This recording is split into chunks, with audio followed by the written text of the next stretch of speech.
क्योंकि मेरा संकल्प है दुनिया का सबसे बड़ी ज्योतिर्लिंग रुद्राक्षी बनाने की, पूरी दुनिया का। सभी ज्योतिर्लिंगों का निर्माण भगवत कृपा से, शिव कृपा से यहाँ हुआ है। 125 करोड़ आहुति पूरे मकर संक्रांति से लेकर महाशिवरात्रि तक के मध्य में होगी। छिलके लगे, आप देखिए, सारे मैंने पेड़ से निकलवाए, पेड़ों से। अभी भी इनकी छिलके आप देख सकते हैं। नमस्कार, मैं हूं सुप्रिया और आप देख रहे हैं अमर उजाला। इस वक्त हम प्रयागराज की धरती पर हैं, जहां लगा है महाकुंभ, जहां महाकुंभ के हम आपको अलग अलग नजारे दिखा रहे हैं, महाकुंभ की दिव्यता और शक्ति के बारे में बता रहे हैं। ऐसे ही हम चलते चलते आप पहुंचे सेक्टर 6 में, जहां हमें दिखा दिव्य नजारा, और वो नजारा था 12 ज्योतिर्लिंगों का। 12 ज्योतिर्लिंग जो कि करोड़ों रुद्राक्ष से सजाए गए हैं। आप मेरे पीछे देख लें या दाएं बाएं देख लें, यहाँ 12 ज्योतिर्लिंगों से शिवलिंग सजाए गए हैं। ये शिवलिंग है जो कि लाखों रुद्राक्ष से सजा हुआ है। ऐसे ही 12 शिवलिंग यहाँ हैं, जिनकी अगर अनुमान लगाया जाए तो जिन पर करोड़ों रुद्राक्ष स्थापित है। ये रुद्राक्ष आए कहां से, इन शिवलिंग की क्या कहानियां हैं, 12 जो ज्योतिर्लिंग है वो एक जगह कैसे स्थापित किए गए और इसके पीछे क्या भावना है, चलिए हम जानेंगे इन आश्रम को जो चलाते हैं उनसे, और बात करेंगे कि इसके पीछे उनका क्या मकसद है और क्या धर्म का प्रचार करने की भावना है। महाकुंभ की भव्यता तो आप देखते ही जा रहे हैं, लेकिन आज जो मैं आपको दिखाने वाली हूं वो ऐसा दृश्य है जो आपने पहले कभी नहीं देखा होगा। करोड़ों रुद्राक्ष जो 12 ज्योतिर्लिंग पर शोभित हो रहे हैं, जो 12 ज्योतिर्लिंग पर चढ़ाए गए हैं, और ऐसा भव्य नजारा हमें देखने को मिला महाकुंभ में। ये कैसे संभव हुआ और इसे किया किसने है, सवाल ये भी है। तो हम आपको बता दें कि मौनी बाबा का आश्रम है जहां ये भव्यता और दिव्यता आपको देखने को मिलेगी। मौनी बाबा वही बाबा हैं जो शाही स्नान के दिन संगम तट पर लेटते हुए डुबकी लगाने पहुंचे थे। मौनी बाबा, आपका बहुत बहुत स्वागत है।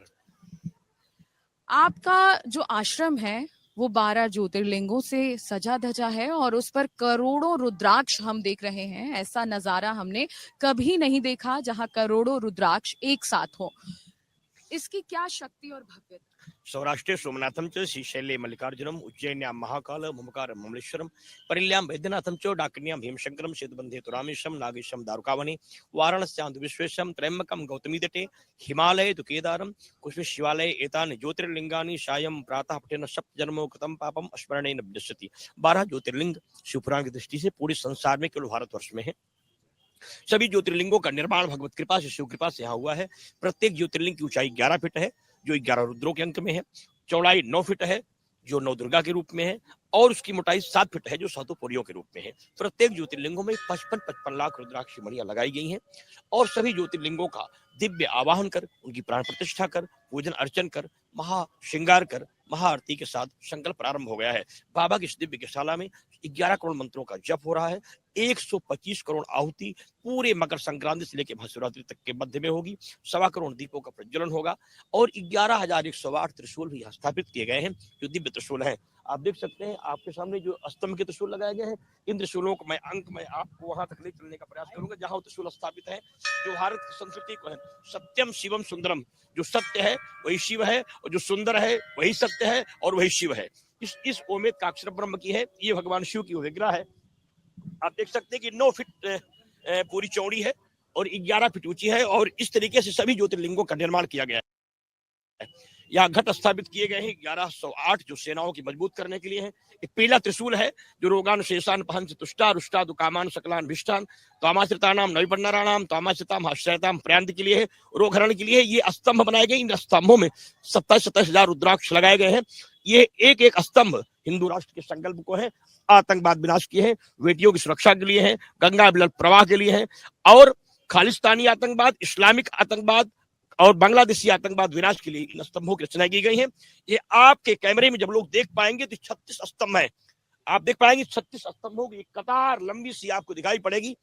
ये सारे स्तंभ बनाए गए हैं, और इन्हीं स्तंभों के मध्य में दिव्यतम त्रिशूलों की स्थापना की गई है, जहां से महामंत्रों का प्रयोग हो रहा है। शिव के पंचाक्षर मंत्र और ऋग्वेद संहिता के महामंत्रों के साथ तमाम दिव्य महामंत्रों की स्थिति में है। मध्य में भगवान इंद्र का एक ध्वज लगाया गया है, जो विजय श्री का प्रतीक होता है। इन्हीं इंद्रध्वज के माध्यम से ये सारे अनुष्ठान हो रहे हैं। इधर चक्रकुंडों की रचनाएं हैं। इस तरफ से हम आपको दिखाएंगे, यहाँ ओम शिव ओम का प्रयोग है। जो त्रिशूल, इसमें 4 ओम है। ऋग्वेद, यजुर्वेद, सामवेद और अथर्ववेद, चारों वेदों की रचनाएं हैं। क्योंकि जो शिव है वही ओम है। ओम के बिना संसार की कोई रचनाएं संभव नहीं हो सकती हैं।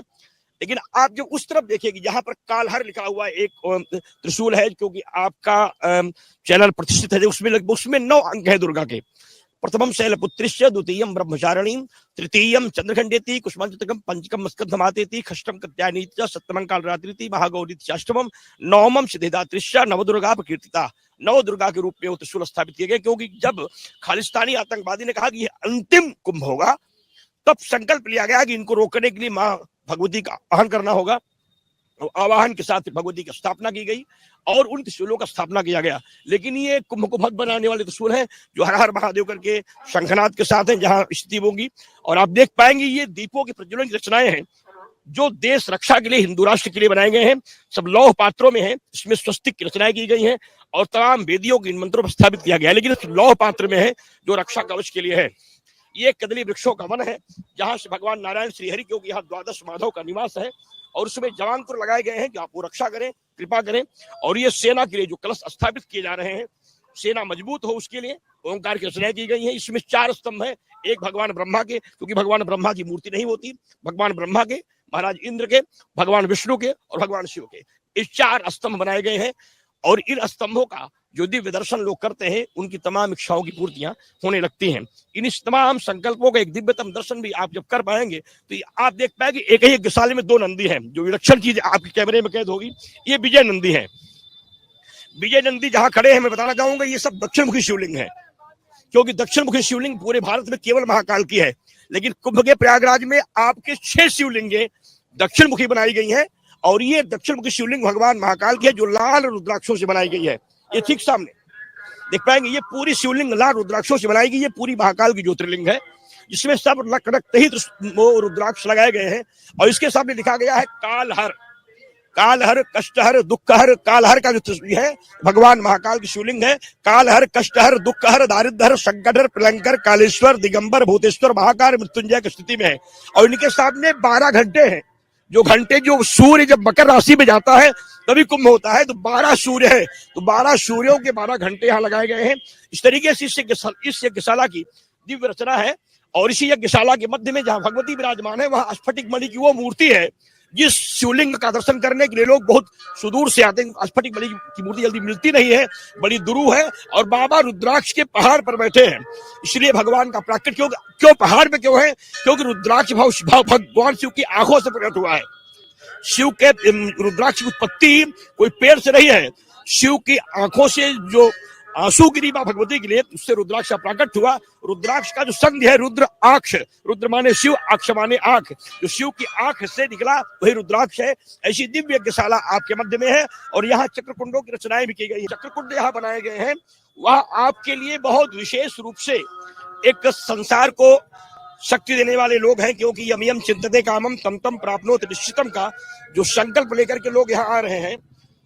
क्योंकि सभी के मन में एक बात है कि हम जो चाहे हमें प्राप्त हो जाए। कोई पुत्र चाहता है, कोई लक्ष्मी चाहता है, कोई वैभव चाहता है, कोई धन चाहता है, कोई शक्ति चाहता है। तो ये सब चक्रकुंड बनाए जा रहे हैं। इन्हीं चक्रकुंडों में भगवती की आहुति की जाएगी। इसमें 125 करोड़ आहुतियां होंगी। तो सारे चक्रकुंड हैं। ऐसे 27 कुंड है नक्षत्रों की दृष्टि से। इन्हीं कुंडों में वो आहुतियां होंगी।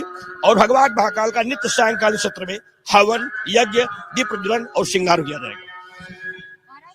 सारे रुद्राक्ष कहा जाता है कि रुद्राक्ष बहुत मुश्किल से मिलते हैं, ढूंढने से भी रुद्राक्ष नहीं मिलते, और यहाँ तो करोड़ों रुद्राक्ष हैं। ये सब कहाँ से आप देख सकते हैं, अभी भी रुद्राक्ष की मड़ियों के भी छिलके लगे। आप देखिए, सारे मैंने पेड़ से निकलवाए, पेड़ों से।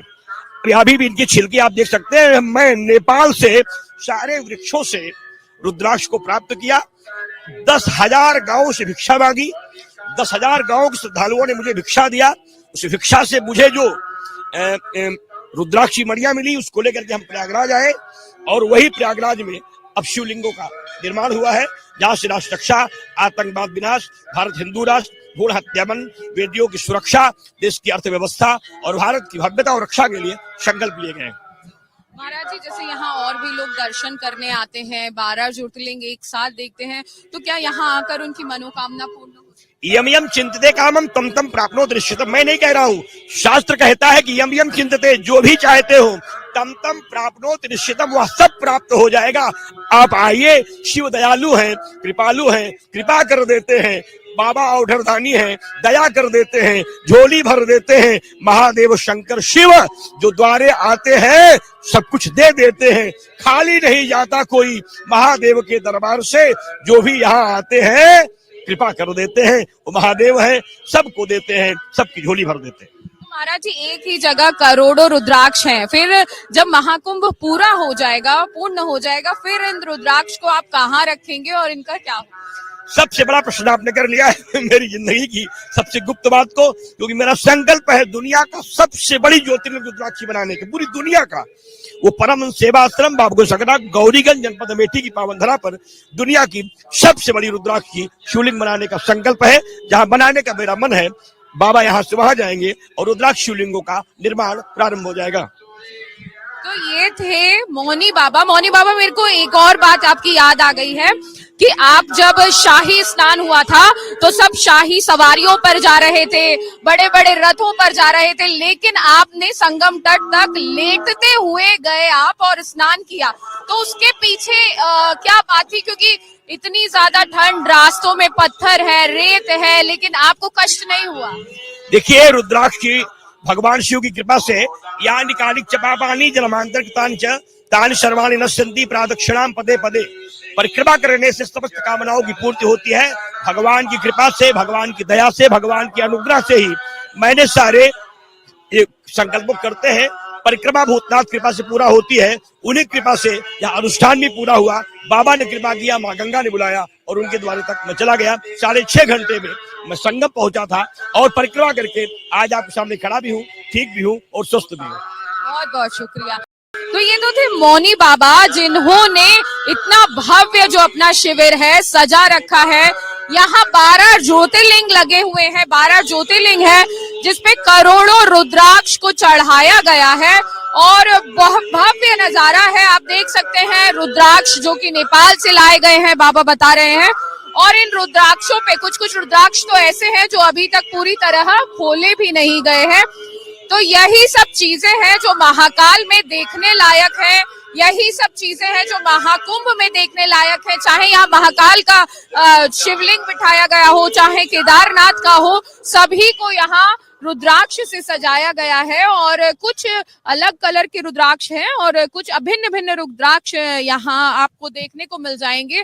और ऐसी दिव्यता अगर आपको देखनी है तो आपको महाकुंभ में आना ही पड़ेगा। प्रयागराज का महाकुंभ जो कि देश ही नहीं अब विदेशों में भी चर्चा का विषय बन गया है। और चर्चा का विषय इसलिए है क्योंकि महाकुंभ में ही ऐसे दिव्य नजारे आपको देखने को मिलते हैं। आप हमारे साथ बने रहिए और देखते रहिए अमर उजाला.com। हम आपको प्रयागराज के ऐसे ही अलग अलग रंग दिखाते रहेंगे। अमर उजाला जीवांजलि के सारथी की मदद लें और महाकुंभ में स्नान जरूर करें।